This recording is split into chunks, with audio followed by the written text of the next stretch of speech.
L'heure du mystère.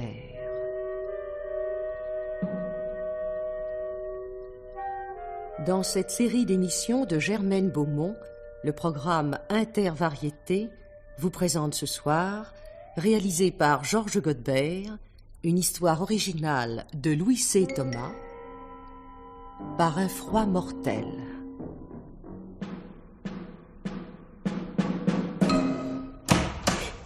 Bonsoir Mathilde. Ah, c'est toi? Tu m'as fait peur. Peur de quoi? Peur te court. Tu arrives dans mon dos comme un conspirateur. J'arrive comme d'habitude. Seulement tu étais tellement absorbé. Qu'est-ce que tu faisais? Je lisais. Je t'ai même pas entendu rentrer la voiture. Ouais, je l'ai laissé dehors. Tu ressors? Ça dépend de toi. Ou tu voudrais qu'on ressorte par ce temps-là? Oh non, merci. Puis pour aller où? On peut dîner en ville, ensuite le cinéma.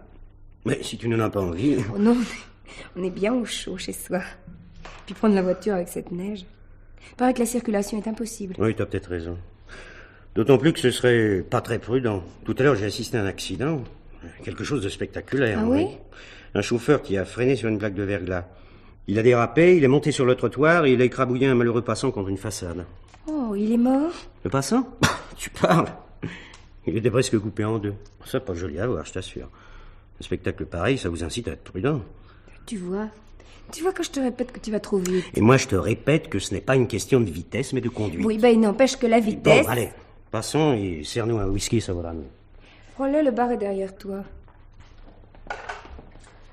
Ah, la fatalité, tout de même.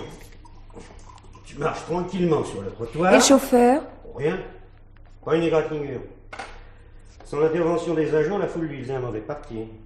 Si la chaussée était verglacée, tu sais, il a des excuses. Oui, des circonstances atténuantes, comme dira son avocat. Quoi, il passera en jugement? Du moment qu'il y a mort d'homme. Homicide involontaire, c'est prévu par le code. C'est affreux tout de même. Un coup de frein malheureux, et voilà un homme honnête, un bon père de famille peut-être, et le voilà transformé en meurtrier. Rien que d'y penser, j'en frémis. C'est quand même drôle. Qu'est-ce qui est drôle?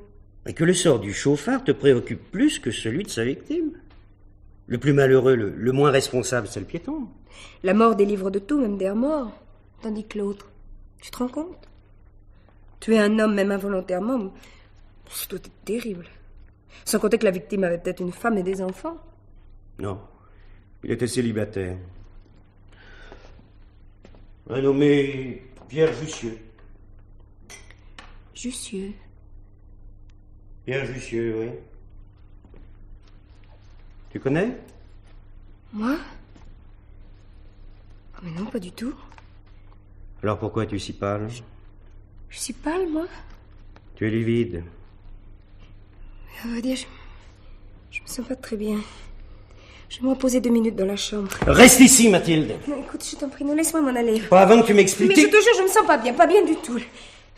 Tout à coup, je me suis représenté le tableau. Ce pauvre garçon écrasé contre le mur. Et tu ne te l'as représenté qu'à partir du moment où je t'ai donné son nom. Avant, tu t'en moquais pas mal. Qu'est-ce que tu veux dire? Que tu te trouves mal parce que ce Pierre Jussieu te touche de très près. Écoute... De très près! Ose dire le contraire. Dis donc, Mathilde, tu ne vas pas tourner de l'œil, non? Ce serait trop facile. Allez, bois ça. Bois, je te dis. Sinon, c'est vrai. Il est ton ami. Oh, pas du tout. Ne mens pas par-dessus le marché. Ton comportement est un aveu. Tiens, lis ça. Qu'est-ce que c'est? Une lettre anonyme. Je l'ai reçue au bureau cet après-midi. Mais lis donc! Votre femme vous trompe? Mais c'est faux! C'est vrai! J'en suis sûr maintenant. Votre femme vous trompe depuis 6 mois avec Pierre Jussieu, demeurant boulevard Émile Zola à Lille. J'ai failli l'acheter au panier avec l'intention de ne pas t'en parler. Et puis le doute, ça me ronge longtemps le doute. Et l'après-midi, c'est long. On hésite à y croire, on réfléchit, on cherche le moyen d'avoir des certitudes. Il n'y a jamais eu d'accident. Tu entends? Pas l'ombre d'un accident. Tu l'as inventé? J'ai tout inventé. Avec l'espoir insensé que le nom de la victime te laissera aussi indifférente que celui d'un inconnu. Tu as fait ça C'est pas digne de toi. Et toi?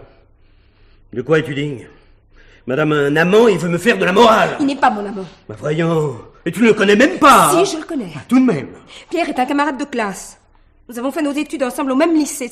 C'est presque un ami d'enfance. Un ami d'enfance dont tu m'as soigneusement caché l'existence. On s'était perdu de vue après le bac.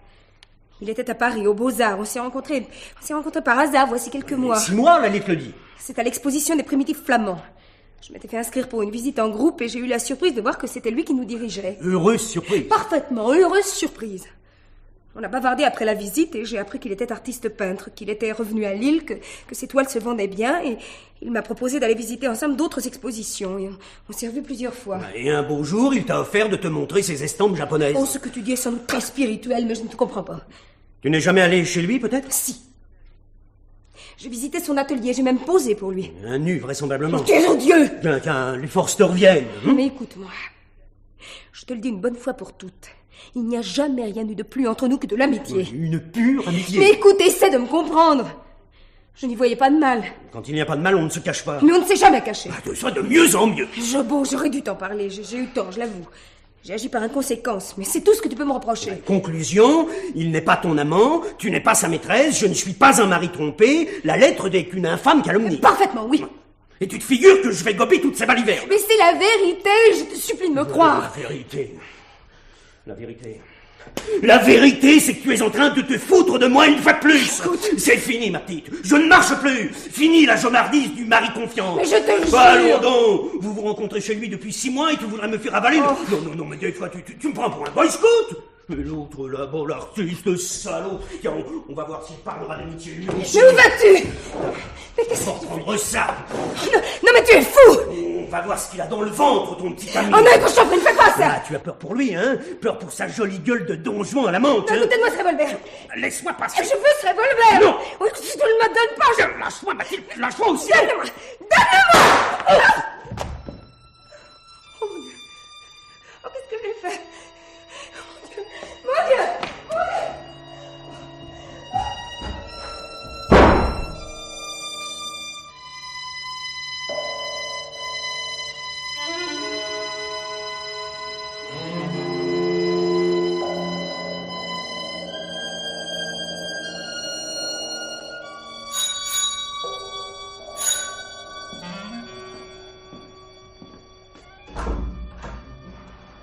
Par exemple, Mathilde, si je m'attendais... Bonsoir, Pierre. Je peux entrer? Mais qu'est-ce que tu as? Tu es souffrante. Oui. Non. Pierre, si tu savais... Et même pas de manteau par un froid pareil, mais c'est de la folie, tu grelottes. Et regardez-moi ça, des escarpins pour marcher dans la neige. Mais d'où arrives-tu dans cet état? De chez moi. À pied? Oh, je ne sais plus ce que je faisais. Mon mari... Oh, Pierre. Il est mort. Mort? Et c'est moi qui l'ai tué. Toi? Mais tu ne sais plus ce que tu dis. J'ai voulu lui arracher le revolver. Et le coup est parti, il est tombé comme une masse. Mais quand? Pourquoi? Mais ce soir, on a eu une scène stupide, idiote à propos... Mais à propos de quoi? Cet après-midi, il a reçu une lettre anonyme qui disait que... Oh, attends, je dois l'avoir dans ma poche.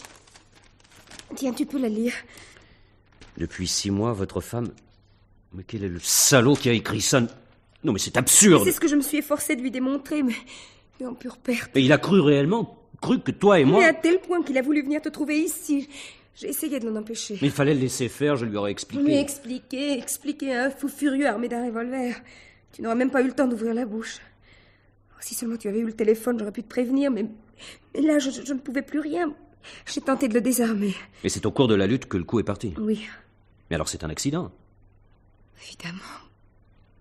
Qu'est-ce que tu imaginais? Non, je te demande pardon. Mais ta fuite dans la nuit, le froid et la neige... J'ai perdu la tête de le voir étendu par terre, les bras en croix, immobile. La peur m'a prise, la panique, la terreur de rester seule, alors j'ai pensé à toi. Je suis venue parce que tu es mon ami, et parce que j'ai besoin de toi. Mais oui, mon petit, je suis là. Alors calme-toi. Il y a longtemps que le drame s'est passé? Oh, je ne sais pas, j'ai marché comme une somnambule. Tu aurais pu prendre un taxi. Avec ce temps, ils sont introuvables. Et les voisins? Ils n'ont rien entendu? La villa est au milieu du jardin, et puis la neige amortit tous les bruits. Mais tu as agi comme une enfant. Tu es parti sans même savoir. Ton mari n'est peut-être que blessé. Mais il ne bougeait plus. Oh, tu as de ces arguments. Mais tu aurais dû appeler un médecin au lieu de t'enfuir comme une criminelle. Oh, j'ai pas réfléchi, moi j'étais comme folle. Mais l'idée ne m'est même pas venue qu'il ne pouvait n'être que blessé. En tout cas, on ne peut pas le laisser mourir comme ça. Il faut retourner là-bas. Retourner là-bas? Il y a un peu de courage, que diable. Je t'accompagne en voiture. Oh non, non. Non, je n'oserais jamais rentrer. J'entrerai avec toi. Ce qu'on peut souhaiter de mieux, vois-tu, c'est que ton mari ne soit que blessé. Pour lui d'abord, et ensuite pour toi, pour qu'il puisse confirmer qu'il s'agit bien d'un accident. Confirmer l'accident? Allez, viens. Mais viens donc, on a déjà que trop tardé.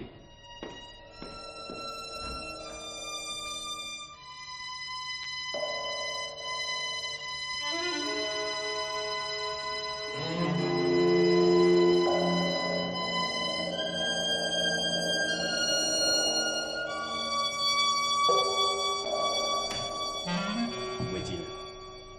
Dans le salon. Là où il y a de la lumière. Attends-moi ici. Oh, sois prudent, Pierre. Mais il n'y a personne. Quoi? Tu entends, il n'y a personne. Mais c'est pas possible. Mais viens voir. Mais enfin, mais il était là. Il était là, entre le guéridon et la porte. Il n'y a même pas de sang. S'il est parti, c'est qu'il est vivant. C'est une bonne nouvelle. Mais alors il va revenir? Mais pas forcément. Il a peut-être tout juste eu la force de téléphoner à un médecin qui l'a emmené à l'hôpital. Mais que regardes-tu par la fenêtre? Sa voiture. Il l'avait laissée dehors et il n'y est plus. Il est parti tout seul, Pierre. Par ses propres moyens. Et de mieux en mieux, s'il est capable de conduire, sa blessure n'est pas grave. Écoute, ne restons pas là, allons-nous-en. Mais pour aller où? N'importe où.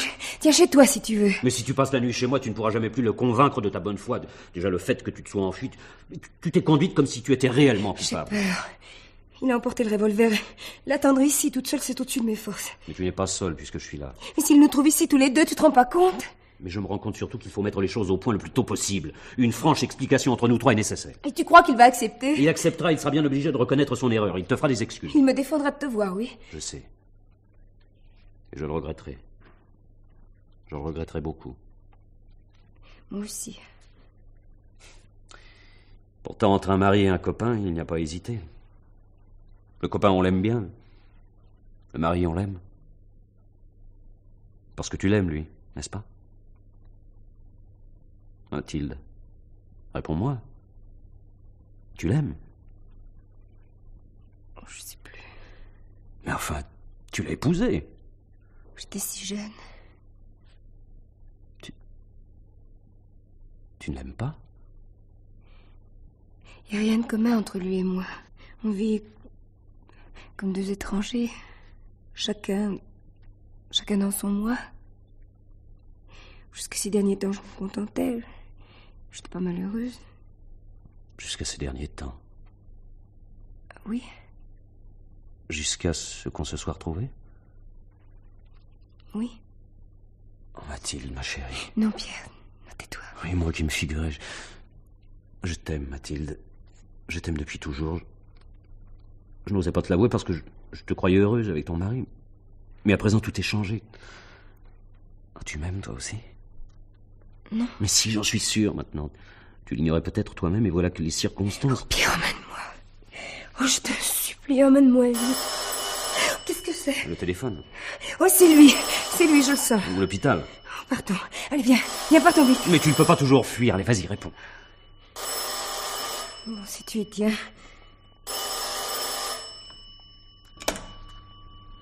Allô? Oui, monsieur. Oui, c'est bien moi. Comment? Oh, mon Dieu! Mathilde, ma chérie, que t'arrive-t-il là? Allez, appuie-toi sur moi. Allô? Allô? Allô? Allô, ne quittez pas. Madame Busson se trouve mal. Je m'occupe d'elle et je reviens. Allez, laisse-toi aller, ma chérie. Allez, viens dans ce fauteuil. Il est mort, Pierre. Il est mort. C'est l'hôpital? Non, c'est la police. C'était trop beau, ne bouge pas, je réponds. Allô? Qui est à l'appareil? Officier de police Constant. Ah, désolé, j'ai été un peu brutal avec Madame Busson. Un peu, vous lui annoncez de but en blanc la mort de son mari. Vous êtes sa parent? Un ami. Que s'est-il passé? Eh bien, Monsieur Busson a été assassiné dans sa voiture. Dans sa voiture? Oui, 2 agents cyclistes ont découvert au cours de leur ronde il y a à peine 10 minutes. Alors j'ai téléphoné aussitôt, mais... Comment va Madame Busson? Un peu mieux. Bon, bah dites-lui que j'arrive. Je lui fais la commission. Allô? Allô? Oui, je suis toujours là. Vous avez bien dit assassiné. Oh, une balle de 9 mm en pleine poitrine. Le revolver est resté dans la voiture. On a tiré sur lui à bout portant de l'intérieur du véhicule. Vous savez qui? Oh, non, ça, je ne suis pas devin. Ce qui est certain, c'est que le crime venait d'être commis quand les agents l'ont découvert. Sur les vêtements, le sang était encore frais. Avez-vous une hypothèse? Non, aucune, cher monsieur, non. Mais au fait, monsieur comment? Jussieu, Pierre Jussieu. Eh bien, monsieur Pierre Jussieu, voulez-vous avoir l'obligeance de tenir compagnie à Madame Bussan jusqu'à mon arrivée? Ah, je ne vais évidemment pas la laisser seule. Bien, nous causerons de tout cela ensemble.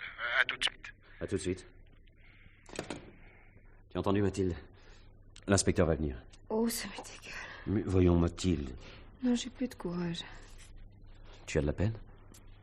6 ans de vie commune. Ça compte malgré tout. Oui, je comprends. Je ne voulais pas le tuer. Bien sûr, ma chérie, tu ne l'as pas fait exprès. Exprès ou pas. C'est affreux de tuer un homme. Mais c'est un accident, un malheureux accident dont il supporte la plus grande part de responsabilité, tu le sais bien. Mais le policier ne le sait pas, lui. Il va m'arrêter, j'irai en prison. Mais veux-tu bien te taire? Mais tu l'as dit toi-même. Seul mon mari pouvait confirmer qu'il s'agit bien d'un accident. Et même si l'on me croit, il reste que je me suis enfuie au lieu d'appeler un médecin. Mais tu t'es affolé, c'est bien compréhensible. Mais j'aurais pas dû. C'est un délit.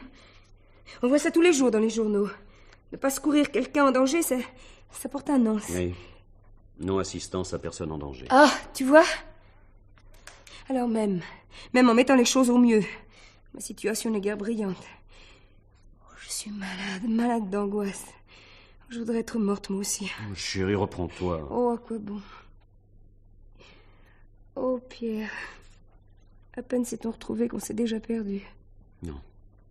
Non, ce ne serait pas juste. Écoute-moi, il y a peut-être un moyen d'arranger les choses. Un moyen? L'inspecteur a l'air de croire dur comme fer que ton mari a été tué dans sa voiture en stationnement. Mais il t'a raconté ça pour endormir ta Je méfiance. suis persuadé du contraire. Non seulement l'erreur est possible, mais elle est logique. Comment ça? Et après ton départ, ton mari recouvre ses sens. Il ne se rend pas compte de la gravité de sa blessure. Peut-être même ne s'est-elle aggravée qu'après, lorsqu'il a remué. Il descend et prend sa voiture dans l'intention d'aller se faire soigner. En cours de route, l'hémorragie se déclenche. Il a encore la force de garer la voiture, puis il s'évanouit. Mais qu'est-ce que ça change? Quand les agents le découvrent, il est mort depuis quelques minutes seulement, comme si on venait de le tuer à l'instant même. N'importe qui aurait adopté la conclusion de l'inspecteur. Mais c'est la vérité qui paraîtrait invraisemblable. Et dans ces conditions... Dans ces conditions? Je ne vois pas pourquoi tu irais te jeter volontairement dans la gueule du loup. Mais je ne saurais pas mentir. Mais tu n'auras même pas à mentir. Me fais-tu confiance? Ce que tu décideras sera bien. Bon. Tu vas prendre un calmant et aller te reposer. C'est moi qui recevrai l'inspecteur. Qu'est-ce que tu vas lui dire? Je vais le laisser parler le premier. Ensuite, j'aviserai selon ce qu'il m'aura appris.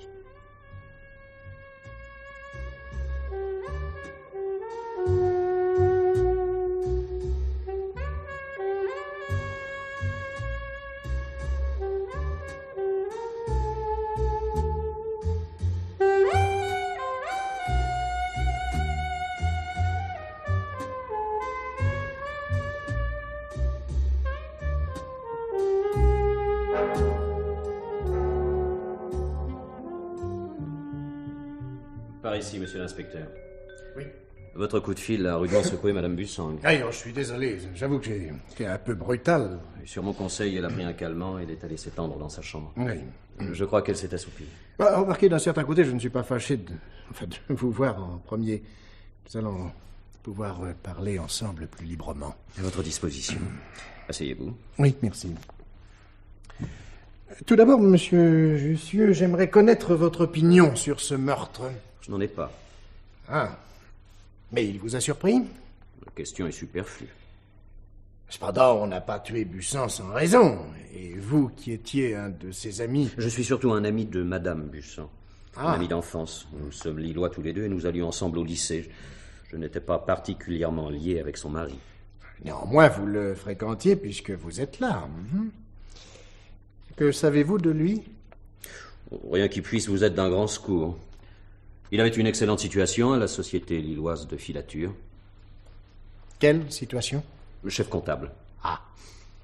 Quant à vous fournir des détails sur son activité professionnelle, ce domaine m'est totalement étranger. Vous n'êtes pas dans le textile? Ni dans la comptabilité. Ah. Je suis artiste peintre. Ah. Oui, Bon. j'expose souvent en ville. J'expédie aussi des toiles à Paris. Pierre Jussieu. Pierre Jussieu. Mais oui, mais bien sûr. Oui, je ne suis pas un grand amateur de peinture, mais votre nom m'est bien connu, oui. Ah, je regrette que nous nous rencontrions dans de telles circonstances. À propos de circonstances, quelles sont exactement celles du meurtre? Eh bien, je vous ai à peu près tout dit au téléphone. La voiture stationnait dans un chemin de traverse, tout à fait à la sortie de Lille, sur la route d'Armentières. Pardon? Je n'ai rien dit. Cet endroit vous rappelle-t-il quelque chose? Absolument pas. Non. Je me demande seulement ce que Bussang est allé faire à l'autre bout de la ville. Ah, si nous le savions, il n'y aurait plus de problème. Ou bien Bussang avait rendez-vous dans cet endroit isolé, ou bien il a amené quelqu'un. Et ce serait ce quelqu'un qui l'aurait tué. Ah, c'est l'évidence même. Mais ensuite seulement commencent les points d'interrogation. Oh, il ne manque pas. Le crime a-t-il été prémédité, ou n'est-il que l'aboutissement d'une dispute? Le meurtrier est-il un homme ou une femme? Question d'intérêt ou drame de la jalousie? Un drame de la jalousie? Non, il y a quelque chose qui vous choque là-dedans? Ah non. Non, pas du tout. Alors pourquoi rougissez-vous? Moi, je rougis? Un coquelicot vous envierait vos couleurs. C'est stupide. Allons, monsieur Jussieu, allons, jouons carte sur table, voulez-vous? Mais je ne comprends pas. Vous allez comprendre. Depuis combien de temps Madame Bussang est-elle votre maîtresse? Mais... Non, s'il vous plaît, non, ne vous donnez pas le ridicule de nier. Mais je vous jure. D'ailleurs, je ne vois pas ce qui vous permet d'affirmer que vous êtes son amant. Oh. Vous me l'avez dit vous-même au téléphone. Mais vous entendez des voix. C'est un peu ça, oui, en effet. Dans les moments d'émotion, on laisse échapper des paroles qu'on ne devrait jamais prononcer à proximité d'un téléphone décroché. Et tout à l'heure, vous savez, quand Madame Bussang a lâché le combiné. Oui, alors? Vous l'avez appelée chérie. Oui. Ce cri du cœur est tombé dans le creux de mon oreille. Vous vous trompez. Je l'ai entendu. Ah, ça, je vous l'affirme. Puis très bien entendu. Il suffirait à convaincre saint Thomas en personne. Mais où voulez-vous en venir à la fin? Si vous nous soupçonnez l'un ou l'autre, ou tous les deux d'avoir tué Bussang, dites-le tout de suite au lieu de tourner autour du pot. Ah, incident. C'est pour ça. Alors, la peur du gendarme. Si vous trouvez ça drôle. Non, je demande pardon. Mais voyez-vous, il est toujours curieux de constater combien les honnêtes gens sont impressionnés par la police qui n'existe pourtant que pour les protéger. Non, rassurez-vous, cher monsieur, rassurez-vous, si j'ai la certitude de votre liaison... Oui, pourtant... Non, attendez, laissez-moi finir, je vous prie.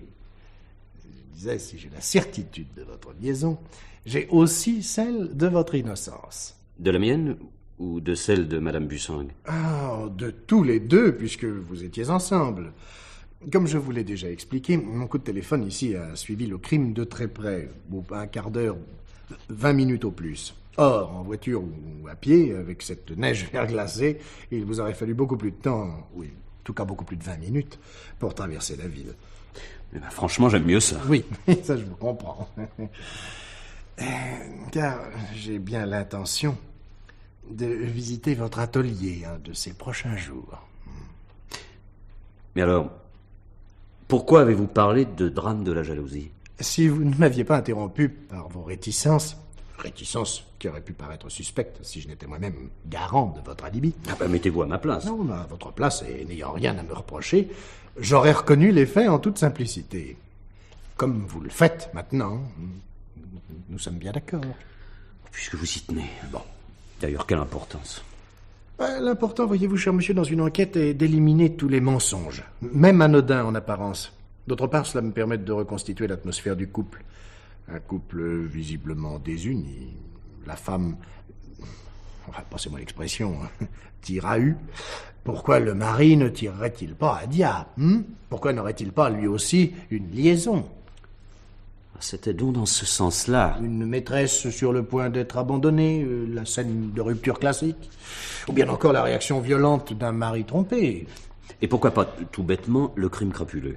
Un autostoppeur, un inconnu qui tue pour voler, ça s'est déjà vu. Ah oui, j'y ai pensé, figurez-vous. On n'a pas touché au portefeuille, ni à l'argent qu'il contenait. Alors... Si Bussang transportait une grosse somme, il ne l'a pas forcément mise dans son portefeuille. Il serait également intéressant de savoir si le revolver trouvé dans la voiture appartenait à la victime ou au meurtrier. Voyez-vous, cher monsieur, je pencherais plutôt pour celui de la victime. Pourquoi donc? Parce qu'il semble peu probable que l'assassin ait abandonné sur les lieux du crime une arme lui appartenant. Madame Bussan doit savoir si son mari possédait un revolver. Voulez-vous que je l'appelle? Oui, s'il vous plaît. Je reviens. Merci beaucoup. Je vous attends. Mathilde, monsieur l'inspecteur voudrait te voir. Tout de suite? Mais pourquoi? Qu'est-ce qu'il a dit? Il t'expliquera lui-même. Écoute, tout va très bien. Il est convaincu que ton mari a été tué par quelqu'un qui l'aurait pris à bord de sa voiture.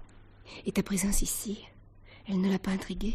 Quoi de plus naturel qu'une visite à l'heure de l'apéritif? D'autant plus que, il faut que je te dise, il est persuadé que toi et moi... Enfin, que tu es ma maîtresse. Et tu ne l'as pas détrompé? J'ai bien essayé. Il croit avoir des preuves. Non, ce serait trop loin de t'expliquer maintenant, mais il vaut mieux ne pas le contrarier. Il va me poser des questions là-dessus? Je pense pas. Il considère le fait comme acquis. Il va surtout t'interroger sur ton mari, son travail, ses relations. Tu t'en tiendras à la vérité. Mais pour ce soir, qu'est-ce que je vais lui dire? Tu attendais ton mari comme d'habitude. Tu ne sais rien, absolument rien. De cette façon, tu ne risques pas de te couper.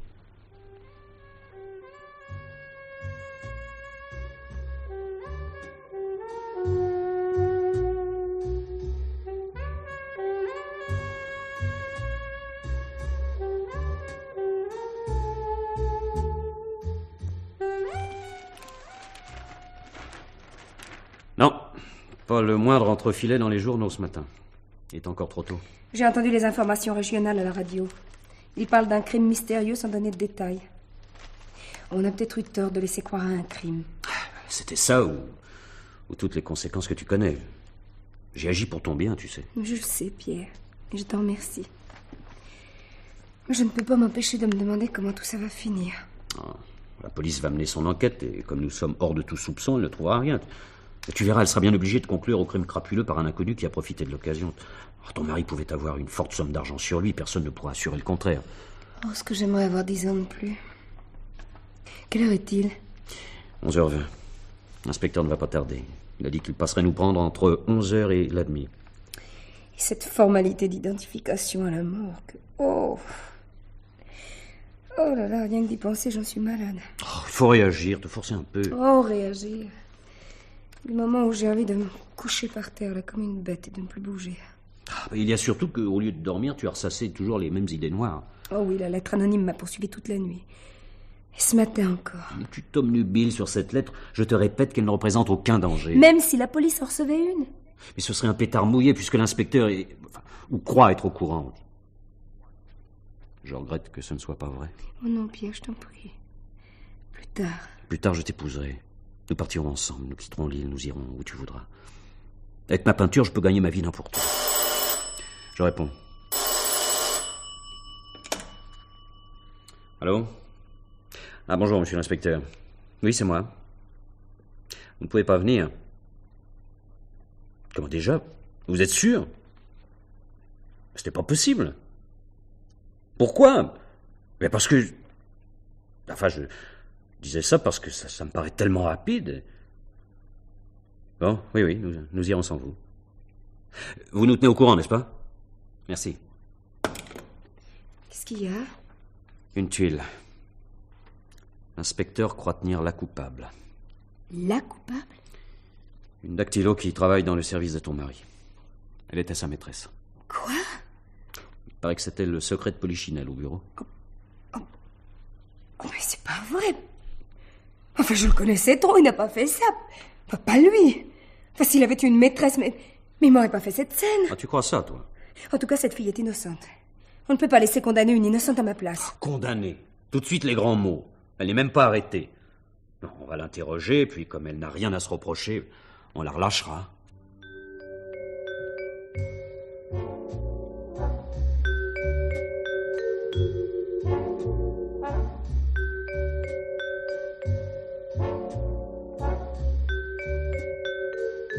Monsieur l'inspecteur, j'en peux plus. Un peu de nerfs, mademoiselle. Allez, nom, prénom, âge, profession. Vous le savez bien. J'aimerais que vous me le répétiez. Ça fait 4 fois que je le répète. 2 fois à vous ce matin et 2 fois au policier qui vous a remplacé à midi. Eh bien, vous le répéterez une 5e fois. Vous refusez de répondre? J'ai jamais dit ça. Bon, alors allons-y. Nom, prénom. Madeleine Mulleron, Madeleine Mulleron, 32 ans. 32 ans. Sténodactylo à la Société lilloise de filature. Filature. Depuis quand? 4 ans. 4 ans. Vous connaissiez la victime depuis longtemps? 3 ans. Tiens, vous aviez dit 2 ans et demi. Non, 2 ans et demi que je travaille avec lui, mais je le connaissais avant. C'est après que vous soyez devenue sa maîtresse qu'il vous a fait entrer dans son service? Oui, Où vous retrouviez-vous? chez moi. Vous vivez seul? Oui, Vous vous voyez souvent? 2 fois par semaine. 3. Non, 2. Je regrette, mais ce matin... Enfin, je vous sais avez- quand même ce que je dis. Si je dis 2, c'est 2. Admettons. Donc, la semaine dernière, il est venu 2 fois chez vous. Non, 1 fois seulement.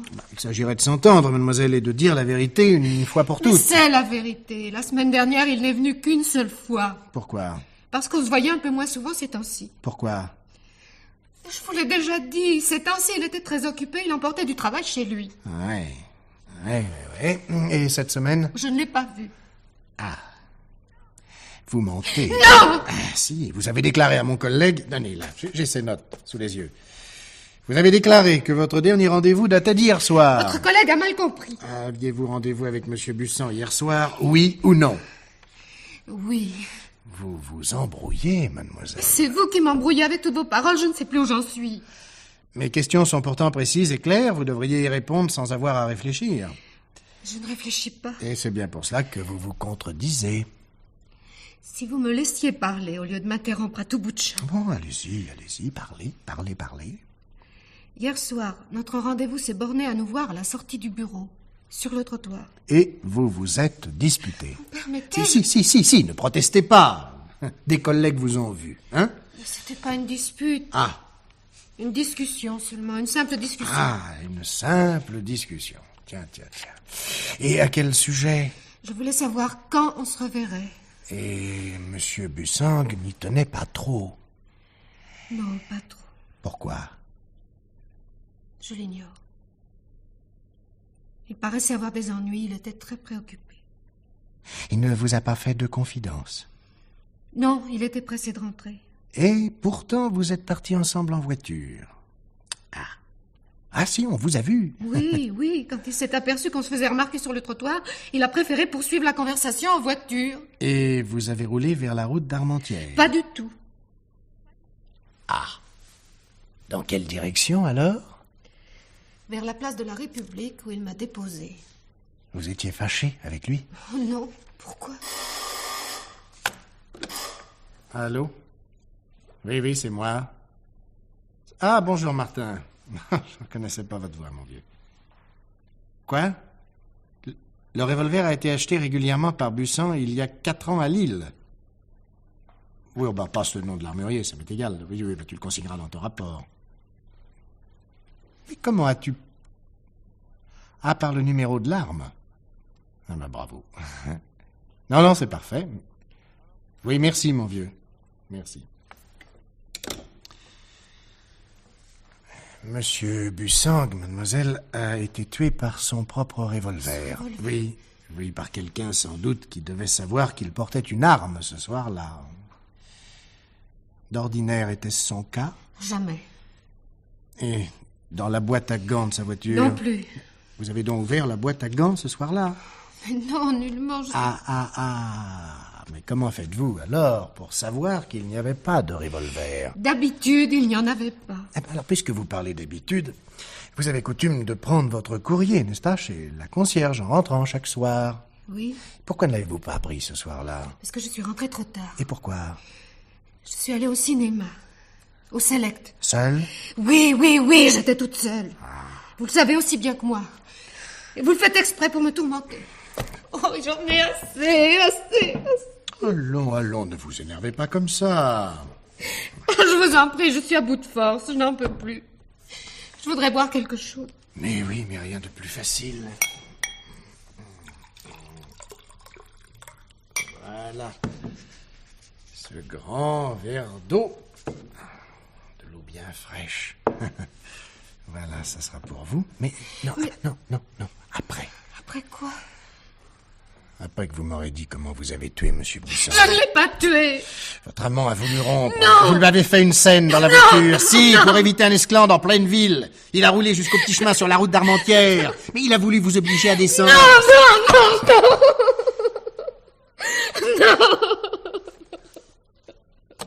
Bon. J'ai tout mon temps, vous savez. Allez, on va ranger le verre d'eau. Et on va recommencer encore une fois.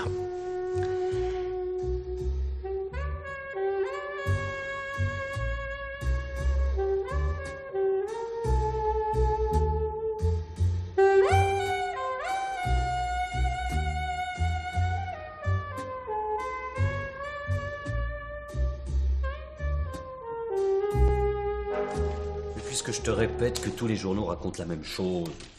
Tu n'as qu'à lire toi-même. La maîtresse abandonnée se transforme en meurtrière. La meurtrière du chef comptable passe aux aveux. La dactylo avoue le meurtre de son chef de service. Et j'en passe. C'est effroyable. Enfin, comment a-t-elle pu avouer? Oh, après 12 heures d'interrogatoire, il y en a qui avouent n'importe quoi. Enfin, on peut pas la laisser en prison. Pierre, mais tu penses qu'elle est en prison? Oui, oui, j'y pense. Et c'est tout l'effet que ça te fait. Enfin, pourtant, faut faire quelque chose. Il faut attendre. Mais attendre quoi? Elle se rétractera à l'instruction. Et si on ne le croit plus? Si on continue à la considérer comme coupable? Il n'y a aucune preuve solide contre elle. Elle sera acquittée. Mais enfin, Pierre, sérieusement... Non, mais tu envisages sérieusement de la laisser aller aux assises? Elle que tu sais, enfin que nous savons innocente. Tu préférerais être à sa place? Tu n'oses pas répondre? Pierre, indique-moi ce que je dois faire, dis-le-moi.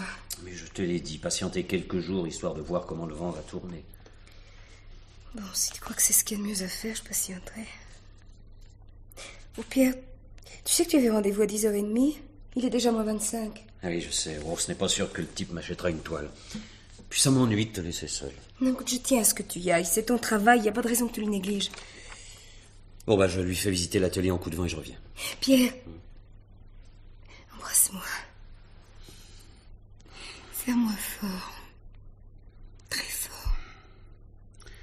Ma chérie, je t'aime.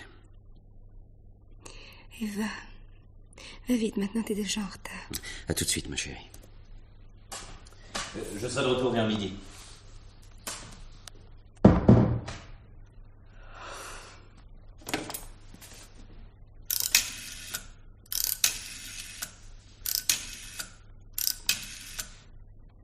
Allô?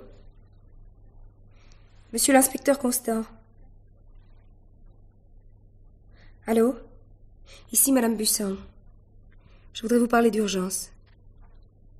Une déclaration de la plus haute importance. Oui. Je vous attends. Chez moi.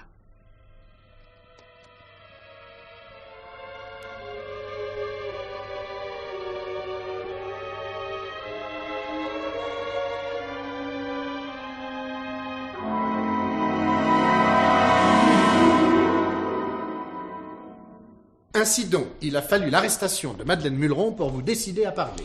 Je n'ai pas pu supporter qu'une innocente paie à ma place. Un sentiment qui vous honore peut-être, madame, mais qui n'excuse pas le silence de ces 2 jours. Pierre Jussieu et vous avez délibérément abusé la justice. Pierre n'est pas responsable, c'est moi. C'est moi qui l'ai supplié de ne pas me dénoncer. J'étais tellement désemparée, j'avais si peur que vous ne me croyiez pas. Il aurait été quand même plus facile de vous croire si vous aviez parlé spontanément aussitôt d'après... Après ce que vous appelez aujourd'hui un accident. Mais c'est un accident, monsieur l'inspecteur. Je souhaite pour vous, madame, que le médecin légiste le confirme. Est-ce que vous ne lui avez pas téléphoné tout à l'heure? Oui, mais il doit me rappeler. En attendant, j'aimerais obtenir quelques éclaircissements. La lettre anonyme, par exemple. Qu'en avez-vous fait? Je l'ai brûlée. Brûlée. Dommage. Vous n'avez aucune idée sur l'identité de son auteur? Aucune. 2 fois dommage. En fin de compte, rien ne prouve que cette lettre ait existé. Monsieur Jussieu l'a lu. Ah, ça, je vous avoue que son témoignage est plutôt sujet à caution, madame. D'autre part, dans un ordre d'idées tout à fait différent, le blessé aurait pris sa voiture dans l'intention d'aller se faire soigner. Ça me paraît évident. Alors, madame, comment expliquez-vous qu'il ait traversé toute la ville pour aller se garer dans cet endroit isolé? Il aurait eu 100 fois le temps de se rendre chez un médecin, à une clinique ou à un hôpital. Curieux, ne trouvez-vous pas? Oh, ça doit être pour moi. Permettez. Je vous en prie. Oui, allô? Ah, bon, oui, je vous écoute, docteur. Oui, oui. Bon. Ça n'est pas incompatible. Bon. Oui, en effet. Et c'est bien là que ça accroche, oui. Vous êtes formel. Formel. Bon, merci beaucoup, docteur. Oui, à bientôt. Merci. Madame, c'est-elle le médecin légiste? Eh bien, il reconnaît la possibilité du coup de feu éclatant au cours de la lutte. Mais c'est une certitude. Oh, pas pour nous, madame, non, pas pour nous. Il est également possible que la blessure ne soit devenue mortelle qu'une heure ou deux plus tard, à la suite de mouvements intempestifs. La balle aura glissé dans les chairs et provoqué l'hémorragie, ce qui, entre parenthèses, explique mon erreur sur l'heure du crime. Vous voyez bien que tout concorde. Il est encore possible qu'après avoir repris connaissance, la victime ait eu la force de sortir de la maison et d'atteindre sa voiture. Mais il est impossible. Écoutez bien, madame, car là-dessus, le médecin légiste est catégorique. Il est matériellement impossible que le blessé ait eu assez de force pour conduire cette voiture à travers la ville enneigée jusqu'à l'endroit où on l'a découverte. Vous entendez, madame? Impossible. Si ce n'est pas lui qui conduisait, qui voulez-vous que ce soit? Et Pierre Jussieu, parbleu, votre amant. Mais Pierre n'est pas mon amant. Oh, madame, s'il vous plaît, je vous en prie, ne revenons pas là-dessus. Il est un peu tard, d'ailleurs, pour vous rétracter. En vérité, il est aussi votre complice. Mais la vérité, c'est ce que je vous ai raconté. Un peu de bon sens, voyons. Vous terminez votre histoire par une impossibilité totale, par un mensonge énorme. Mais pourquoi aussi le blessé aurait-il conduit sa voiture dans ce chemin isolé au lieu d'aller se faire soigner? Non, enfin, votre récit est invraisemblable. Et vous prétendriez que tout est faux dans votre histoire. Voilà. Il n'y a jamais eu de lettre anonyme, madame. Si. Non, vous avez assassiné votre mari. Non. Et avec la complicité de votre amant. Et vous semblez oublier que c'est moi qui vous ai tout raconté, spontanément. Eh ben, n'empêche que vous mentez. Qui? Qui cherchez-vous à couvrir? Personne. Enfin, madame, mais puisqu'il est démontré que vous avez menti... Mais je vous affirme que non. Vous avez tort, croyez-moi, de vous entêter. Je n'ai plus rien à ajouter. Parfait, madame. Eh bien, dans ce cas, préparez-vous, je vous prie, à m'accompagner. Un instant, s'il vous plaît. Monsieur Jussieu. Oh. Mais vous tombez à point. Pour vous éviter de commettre une nouvelle erreur. Ah. Pierre, il fallait que je parle. Je ne pouvais pas laisser cette pauvre fille en prison. Oui, je comprends. Et voilà que monsieur l'inspecteur ne me croit pas. J'ai entendu. J'étais dans le vestibule depuis un moment. Ne t'inquiète pas, je vais remettre les choses au point. Vous êtes sans doute capable de rectifier les contradictions qui émaillent le récit de Madame Bussang. Je le suis. Ah. Cependant, j'aimerais vous entretenir seul à seul. Et pourquoi pas devant moi? Non, je préférerais que tu nous laisses. Si monsieur l'inspecteur le permet. Oh, permission accordée. Je t'en prie, Mathilde. Bon, je vais dans ma chambre. Et surtout, aie confiance.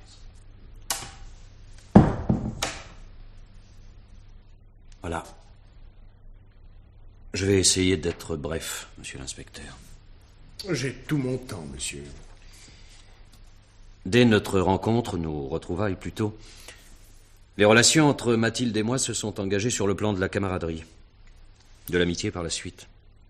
Elles n'ont jamais dépassé ce stade. Oh, écoutez, je vous en prie, vous n'allez pas recommencer. Mais il le faut, car c'est de là qu'est né tout le drame.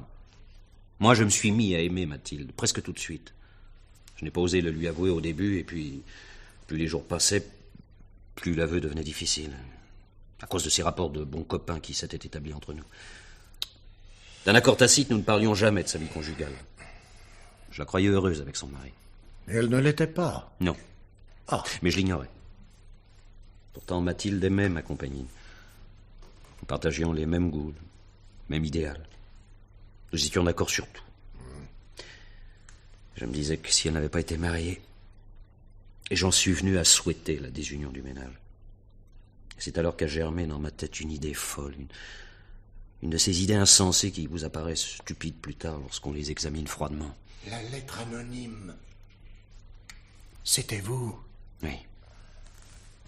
En associant nos deux noms dans cette dénonciation, j'espérais créer entre nous une certaine connivence. J'espérais forcer le destin, je ne sais quoi encore, qu'une scène éclaterait entre elle et son mari, qu'il se montrerait odieux. Je serais le consolateur. Oui. Continuez. Bussang a reçu la lettre anonyme hier après-midi à son bureau. J'avais tellement hâte de savoir ce qui allait se passer.